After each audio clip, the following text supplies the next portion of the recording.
everybody, and welcome to the 6th instalment of the Mystery Blanket Club. We're now in July, so we've already completed 5 instalments, so we're just after the halfway point now in this year's project. My introduction today is going to be short and sweet. There's not too much information to pass on to you, just a few things I want to tell you about today. First of all then, there are 6 squares to knit this month. I think you had 5 in the June mail out, but there's 6 this time because we've only got 4 more months after this to squeeze in those last squares and all the finishing too, all the sewing together and the edgings. So it meant really that this month it had to be 6 squares. But the good news is that they are basically repeats of what you've had before. So you should be able to breeze through this month's squares with very little assistance needed. Although remember that all my technical videos are still on the blog. If you go back to the previous blogs for this year, you will see all the videos still there if you need to go back and get any help at all with those techniques. So please use them. Hopefully they're a helpful resource to you all. So this is the piecing diagram on page 4 of your mail out, and if you take a look at that, you can probably see from what we've done so far how the blanket is starting to take shape. You can probably guess where some of the repeat squares are going to come up in future mail outs. Anyhow, this month we have square number 6, King's Palace part 11 to knit up. Okay, and then we have Sumptuous 3. Sumptuous 3 is it's that square that has all the knitted in braids. You've done 2 already. This is number 3. It's very similar to square 43, which is in the bottom right hand corner, but the serpentine and the turquoise swap round, so be careful. Don't just think it's a complete duplicate of those previous sumptuous squares, because it's not.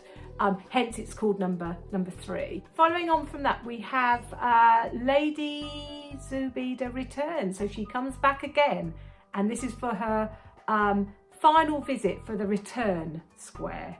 That's square number 12.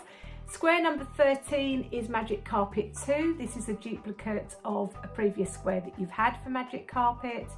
And then 14 and 46 are both King's Palace squares. Now these 2 are very similar, not exactly the same, so again be very careful and make sure that you do follow the instructions. It's the beading that's slightly different on these 2 in the border, but I'm very reluctant to give you squares that are sort of identical really in one mail out, but there was no other way that I could do it this month. You had to have those 2, and also by completing square 14 and you would have completed square 7 after this mail out, it does mean that you can actually sew 2 strips together. That will be strip 1 to strip 2.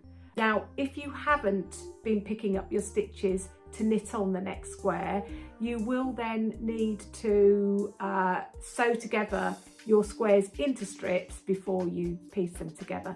I am going to include some further information about sewing together your strips in the written blog, but you can refer back to previous videos, technical videos, which show you how to sew together a cast off edge to a selvage edge, for example, and then also how to sew together 2 selvage edges together.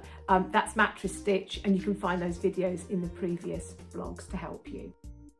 There's 2 new videos this month. The first one is shows you how to join square 6 to square 7. So that is picking up along the selvage or side edge of square 6 to knit on square 7, square 7 being Sumptuous 3.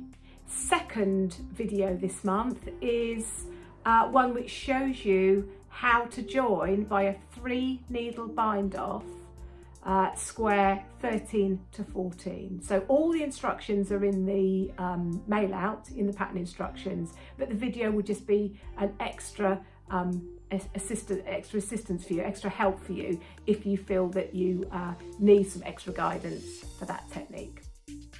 I was thrilled to bits to receive one of these beautifully crafted, handcrafted beading bowls from Russell. Now, you may remember in a previous blog, I think it may have been last month, that Lucille Tutt contacted me to say that her partner Russell made these beautiful hand-carved beading bowls. He'd made one for her, and then Sue very, very kindly ordered one for me, which arrived a couple of weeks ago. It is beautiful. It's really, really lovely, very, very unique, very different. So if you want to find out more about these beautiful beading bowls that Russell makes, and indeed many other lovely handcrafted wooden things that he's making, you can contact him and see his work on his Instagram page. I've put a link to that in the written blog that you can follow and have a look at, and they really are lovely. Would make a lovely gift, and I'm certainly going to find mine really useful for my beading. So Beady Knits have 2 new cushion cover kits out this month. Just to give you a little bit of background information, Beady Knits was started by my sister Jenny, must be 5 or 6 years ago. She started off doing sort of small colourful kits, really kind of aimed at beginners, but those kits have now progressed onto designs with a little bit more in them. So there's the cushion designs that you will see have Fair Isle and beading. Still a great introduction to Fair Isle because it's a smallish project rather than going straight into a garment. But they really are lovely, fun, colourful projects to work, to knit up. So do have a look at her Etsy page. There's a link in the blog to that. You can't buy them directly through our website, but you order them directly through Jenny, and she would love to hear from you. So if you fancy another project, something colourful, something bright, her new Greek inspired cushions might be the thing for you. Just one last thing then, the 2022, I can't actually believe I'm saying that, but the 2022 Mystery Blanket Club is due to begin signing up members from the 1st of August. Now, I'm kind of still in the process of just trying to confirm all the yarns with Rowan. At the moment, my plan is to use Baby Cash Soft Merino, which is so beautiful. I think it's the yarn that I use for the Orient Express mystery cushion. I absolutely adore it. I think it's beautiful. And it's just the right kind of weight and fibre content for next year's project. I'm also in discussion about getting some unique colours dyed up in it for the project. That's still got to be decided at the moment, but fingers crossed they will be able to do that for me. I'm also looking to mix in a bit of Kid Silk Haze with it too. Now, I never tell you, obviously, what the theme is because it's a mystery, but just an indication at the moment of where I'm going with the design for next year.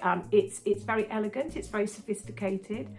There's a lot of decorative beading, a lot of decoration on it. And I'm going for a very beautiful sort of vintage colourway. I'm incredibly excited about it. I just love starting a new project, and the theme is really exciting. I adore the theme. That's all I'm going to say for now, but hopefully if you fancy signing up for next year, we are going to do a special promotion. I'll keep that as a surprise at the moment, but a special promotion for those of you that want to sign up within the first month. So that's before the end of August. Applications will be open until we sell out. We've sold out every year. So, it will be good to have you come back again. If you've enjoyed this year, please do come back next year and join me again. Completely different project, completely different yarns, a whole new adventure for you. So I'm going to say goodbye to you now. I'm going to, hopefully looking outside, if the sun continues to shine, I shall go and enjoy some sunshine. Actually working on the Isle of Wight project today. Fingers crossed we're going to be able to go on our Inspired Minds trip in August. So I'm busy doing that today. Busy also on the 2022 design as well. So I hope that you have a truly lovely, sunny, wonderful July. I hope you enjoy knitting up your squares, and I look forward to seeing you all back here next month on the 1st of August. Have fun, everybody.